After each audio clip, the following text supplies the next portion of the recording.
Presentation of Keeping It 100. Watch future episodes exclusively on Soul of the South, available over the air on 30.4, or contact your local cable provider.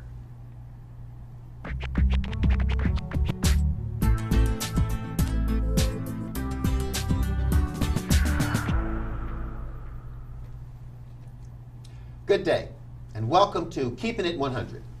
I'm Michael Victorian, your host and president of the 100 Black Men of Metro Baton Rouge. Today our show is about BRAVE, the Baton Rouge Area Violence Elimination Project. In September 2012, the city of Baton Rouge received a $1.5 million grant to implement group violence reduction strategies over a 3-year period. BRAVE is a community policing effort that aims to curb violent crime and disrupt gang activity. The effort, based on the nationally acclaimed Operation Ceasefire, has focused in large part on the city's most crime-ridden neighborhoods in the 70805 zip code. Now, since the implementation of BRAVE, the overall murder rate has decreased significantly. Now, here to keep it 100 about BRAVE, welcome our guests. District Attorney of East Baton Rouge Parish, Hilla Moore, Assistant Professor at LSU School of Social Work, Dr. Juan Bartholomew. Let's get into it. First of all, thank you for joining us. Glad to be here. All right. Thank you. And today the first question, and Hilla, I'd like to start off with you, Sure. please, is can you explain where the idea to implement BRAVE in Baton Rouge came from? Sure. Having taken office and catching my breath for a year or two, we looked at what's going on with murders. We, having taken that office, we had 160 murders to be tried, and we were gathering 80 or so murders per year. And obviously, you want to stop people from killing each other. Right. And we researched all over the country programs that were having some success at their murder rate. And we finally came to this Operation Ceasefire, the group violence reduction strategy, and the gang violence reduction strategy. And it's one that we thought was very successful across the country. We thought that it could work in Baton Rouge, and we started to implement that. And fortunately for us, we had a good partner in LSU, and with their assistance, eventually received this grant. Okay. Dr. Bartholomew, can you join in and share on some information in reference to the implementation of BRAVE in the Baton Rouge area? Yes, basically with the implementation, we started off with focus groups and kind of getting a feel for the community's perception of law enforcement, as well as talking to people in the community to find out their feelings and thoughts about what needed to happen in order to improve the situation in Baton Rouge. So we did focus groups in the 70805 zip code and got a lot of information in terms of what types of services people thought were important, how they felt about their relationships with law enforcement, so on and so forth. Since that time, our research efforts have sought to identify different patterns with crimes. We've been looking to identify basically people, places, and things. We want to identify the most violent criminals in the 70805 zip code so that we can use this targeted approach to law enforcement. We were also interested in identifying the most violent areas in the 70805 zip code, and so we'll talk about some of the hotspot mapping that we've used in order to identify and help law enforcement identify the places where they need to focus their efforts. And then lastly, group networking. We use what's called social network mapping in order to identify groups and relationships between some of those offenders in the 70805, or potential offenders in the 70805 zip code. Okay, thank you very much. Mr. Moore, can you share with us what's the difference between standard police procedure and the BRAVE project? Good question. Money's tight for everybody, and we know that we're not going to receive a lot of money to put more boots on the ground. So with that knowledge, we have to find a way to fight crime better and work smarter on crime, and to identify those people and those places that are causing us the most trouble. And this BRAVE project, group violence reduction, is the way to go. We also did an audit with Dr. Bartholomew of the murders that we had. We wanted to find out who's committing the murders. And it turned out, to our surprise, that around 52% or more of the victims and the defendants of murders were some type of group-related individual. So it's bad news that you have groups, but it's good news that it's a small amount of people that you can concentrate some limited resources, work harder, work smarter, and you can affect the murder rate in the city. Okay, thank you very much. Dr. Bartholomew, can you join in on the procedures and with the Brave Project? In terms of the procedures, basically what we've done is working with the different law enforcement agencies in Baton Rouge, we've been able to compile some statistics. In terms of people, we have a team of researchers that are basically identifying different indices in order to determine the time of crimes, the location of crimes, as well as whether or not the persons committing these crimes have a criminal history, in order to develop an indices to rank their how dangerous they are in the area. In addition to that, we are using what's called social network mapping and identifying the areas in Baton Rouge where crime occurs the most, the different times in which those crimes happen, and then being able to plot those things out on a map lets the police know when and where it's the best time to come in and actually focus their efforts. And then lastly, as I talked about earlier, the social network mapping, we're able to, again, identify relationships between the different groups that we've identified in this area, and seeing if there are certain types of crimes that occur within those groups, so that we can better determine which groups to focus our attention on. Okay. So gentlemen, I know there's a call-in component of Brave.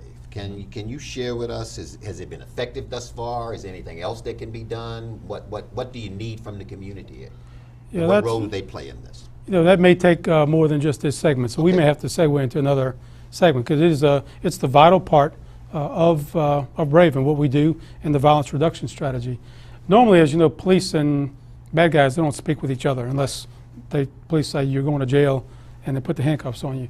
That's what's really unique about this. Once we identify these top offenders, these people that are most at risk to being killed or to kill someone, we invite them to a meeting. We said, we'd like to talk to you with law enforcement.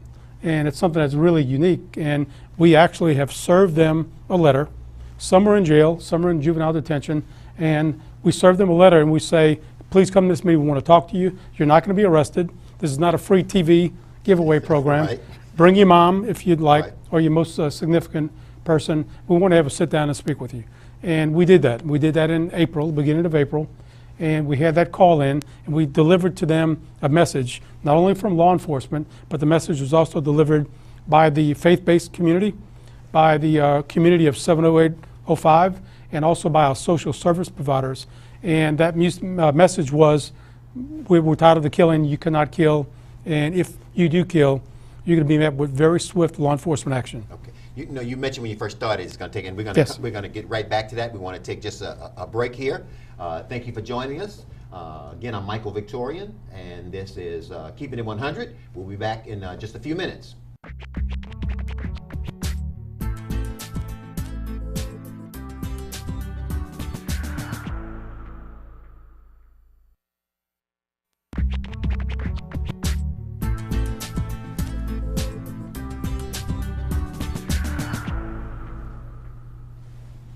Welcome back. Again, I'm Michael Victorian, and you are joining us at Keeping It 100, and our guest, Helen Moore, as well as Dr. Juan Bartholomew. And we're talking about the Brave Project.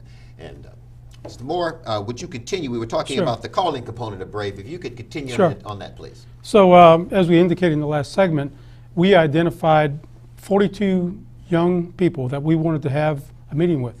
And I'll let Dr. Juan Bartholomew eventually tell you how we got to these particular people. But we called them into a meeting. Some were in prison, so they had to come to the meeting. Some were in juvenile detention, so they had to come. Others were on the street, and they were either on probation or parole. Okay. And we had a lever or a hook that required them to come to this meeting. Some others were just out there without any type of crime that we had really no control. But we delivered to them a letter signed by the chief, the sheriff, and myself, inviting them to this meeting. Again, letting them know they were not going to be arrested, but we wanted to speak with them. And to our surprise, out of the 42, 30-something kids showed up. Also, some of the kids that were not invited, that are group members, Right. they showed up saying, hey, we didn't get a letter. Did you miss us? And we said, no, we didn't miss you. You're next time, but come on in. And at this meeting, we let them know that as a person, we love you, but we don't love what you're doing. There's too many murders that are going on. Right. And that was the law enforcement message. It was the same exact message that was delivered by the faith-based community, and it's people that they would recognize and know. Also, the community leaders. We had the hip-hop doc, who delivered the message, the same thing, that we may not always be on the same page with law enforcement, but for this particular issue, killing each other, we're all on the same page. And the same message, we love you, but we don't love what you're doing. I think the most powerful person, though, that spoke after those individuals was Miss Renee Pete. She lost her son, nicknamed College Boy, and she made a book of her son's life. Okay. And since that time, Miss Pete, who to me is a very big hero in Baton Rouge, she's not afraid of anyone. She's gone to every mother's home, and she's made a book of that child that's died, and she's tried to stop this violence. So we have a carrot and a stick. The stick is if you commit another crime, that is if you commit a murder, or if a body hits the ground and it's related to your group, we're coming after you, law enforcement. And we're going to come after not only just you that's in the room, but your entire group. Okay. If you want a way out, here's the way out. We have 50 community service providers. If you want transportation, mental health, job training, tell us what it is that you need to get out of this group and this situation. We're going to help you. If not, we're going to come after you. But I think Dr. Juan can explain how we got to these particular kids. Okay, Dr. Bartholomew? Yes, essentially the calling procedure starts with what we call a group audit. And basically with the group audit, it is a collaboration between us as researchers and the different local law enforcement groups to identify the most influential group members that are in the community at this particular point in time. And so what we've done is, through a collection of intelligence on the different groups, we've identified the different groups in Baton Rouge that we need to focus on, and we've identified the members of these different groups. We've gone in to see, in terms of the types of activities that they're participating in, the types of crimes that they've committed, and then we want to know how much influence these people have over the different groups that they're relating with. If we know that some people have additional influence, such as what we call brokering, one person may be identified as a member of one group, either self-identified or identified through different law enforcement mechanisms, then we want to see whether or not they also have interactions with other groups. And through that, we can determine which people are going to be able to take this call-in message back to their groups and let them know about the services that Mr. Moore just spoke of. And so essentially, we have used the collection of intelligence to identify who we're going to bring into these different call-in meetings. Okay, thank you very much. It's very interesting. Now, in the opening segment, I referred to the 70805 area, and it's singled out as a crime hotspot. And can you share with us why? Doc, could you? Essentially, when we started this program, we have been looking at the different murders in the city of Baton Rouge. And at the time when we started addressing this problem, 70805 was the zip code that had accounted for the most murders in the Baton Rouge area. And that's the reason why this particular area had been identified as our original target spot. And yeah, actually, 70805 is a very small part of our city, especially when you take Exxon out of the picture. But at 25% of the murders, 30% of the police calls, actually 40%, and 40% of the violent crimes occur there. We also see a lot of people that are coming back from juvenile detention or from prison are returning to the 70805. It's economically depressed, and so that's why really over years it has caused us some trouble. But we do recognize that in that area, the vast majority of the people that are there are very good people that want their community back, and that's the people that we really need to give this message to. We need their assistance. They need ours. They need to take back their own community. It belongs to them, not to the bad guys, and that's the people that we really want to reach out to. And right now, we'd like to compliment them for what they've done so far in a very short period of time.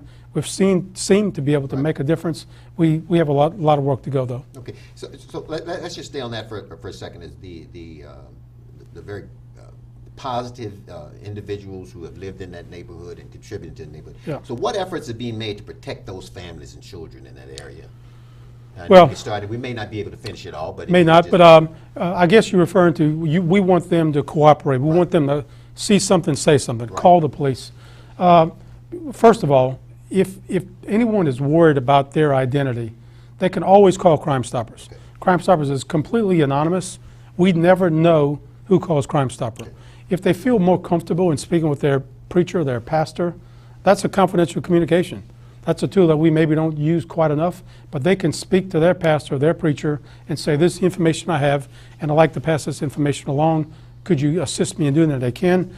And maybe later we can talk about witness assistance. There's really no such thing as protection like the federal government has, but we do assist victims and witnesses of crime. Okay. You know, as a matter of fact, when we're about to close this segment, when we join the next segment, we'd like to take off right on that Sure. topic. Again, thank you for joining us. We'll be back in just a few minutes. Michael Victorian with Keeping It 100 and talking about the Brave Project here in Baton Rouge.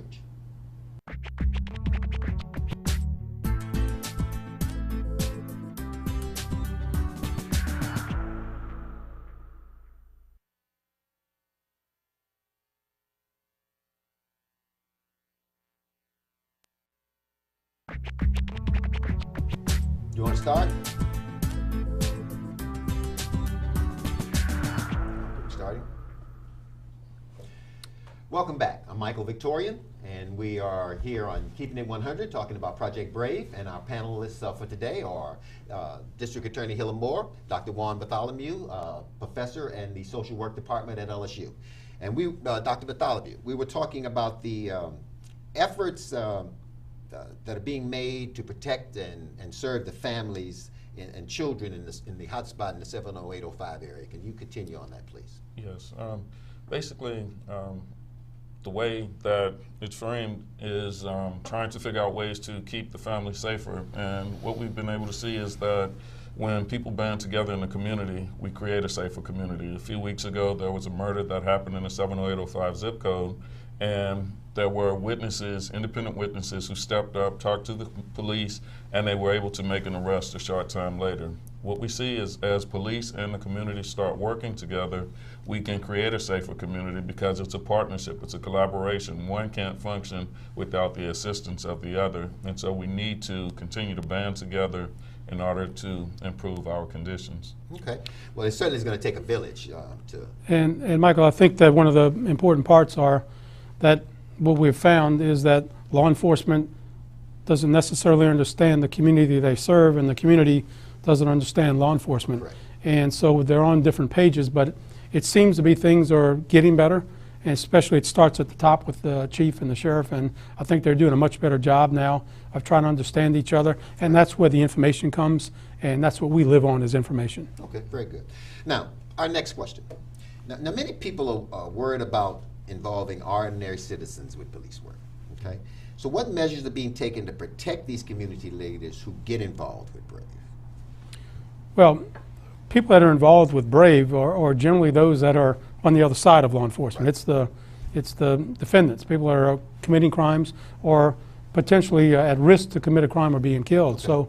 So actually there's really no risk to them. It's more beneficial for them to try to assist. However, if they have crimes that are pending, charges against them, we have to resolve those charges before we give them some benefit of the program. They need to show us that they're willing to change, and if they are, then we're going to assist them. Citizens that, again, come forward, they should be able to come forward, and if they don't want to come directly to law enforcement, they can always call Crime Stoppers, and they're completely anonymous, and they can call their pastor or preacher, and that's a confidential communication. That information can be passed along. We receive the benefit of the information. Would we rather have a live person? Absolutely, because we have to put someone on the stand. But first of all, we want the information. And so hopefully that's at least two ways that they can provide us information and remain completely anonymous. Okay, thank you. Dr. Bartholomew, would you like to share some information on that topic? In terms of different ways, again, I think that it's important, again, that we've been doing different community events, we've been doing different activities in the community in order to build a relationship between law enforcement as well as the community. In addition to that, we're bringing in the faith-based community, we're bringing in social service organizations, and so if we are interested in trying to change basically the mindset, if we are interested in trying to figure out ways in order to help people to take more ownership of their situation, I think these are some of the building blocks in order to get into that. At LSU, in terms of the research that we're doing, we're continuing to look for additional strategies to help the communities come together, and we're working on a couple more grants to support the work that we're already doing in order to build capacity in the community, identifying ways to improve the education of the youth in the community, looking for ways to improve job development in the community, looking for ways to help parents to deal with some of the situations that they may be dealing with, so on and so forth, and identifying some of the stated needs. And I think that all of these things working together will help to improve the conditions in the community, which all lead towards making a safer community. Okay. And my next question is, what do you feel organizations like the 100, sororities, fraternities, church organizations, other nonprofit organizations that reach out in mentoring to the community, what can we do to support this program? I think what you just said just hit the nail on the head. Research has shown that young people need mentoring. And oftentimes, people have I don't want to get involved attitude, but at some point in time it becomes everyone's responsibility. While it may not be happening in your community at this particular point in time, we know things over time start to spill out. These young people didn't ask to come into the world, but they're here now, and we all have a responsibility to try to improve their conditions. So if we can give back by going into the communities, making our presence felt through positive activities, making our presence felt through helping them, learning how to read, learning how to do math, helping them to understand what other opportunities are available. I think those are the things that help to gain traction in terms of moving them from where they are to where we know they can be. All right, thank you. Yeah, Mike, I think there's absolutely no question that our future is our children. And unfortunately, at some times I get the feeling that we've lost maybe a generation or two of some of our children. And we do have significant issues with truancy, dropout, teen pregnancy. And I believe that if each of these kids had a mentor, like 100 of the 100 black men, and mentored with one particular kid one-on-one, or from any other facet of our society came in, that they're going to see a difference. Because right now, these kids can't see the next day. They can't see a future, and it's all doom and gloom. And if you were able to just take one child and show him something that they've never seen before, give them a chance to dream, you're going to make a difference. You can affect that child, and you can affect Baton Rouge. Right. Thank you very much. Now, for our last question, and we'll be brief because we have to close out the show. Over the past year, can each of you share one positive thing that Brave has done for the city of Baton Rouge? Yeah, just very recently, with the start of football season in the jamborees, we received some information that there was going to be some violence at several different games. And we received that information on a Wednesday or Thursday, and by that weekend, Brave stepped in and there was no violence. Okay, thank you. That we're going to have to do another segment because we're out of time. But I want to thank our panel and all those involved in this effort. And as the community rallies around the project, the 100 will continue our efforts to build up our young people and heal our community. I want to thank you for tuning in today. And again, I want to thank our panelists. And remember to watch next week, and always keep it 100.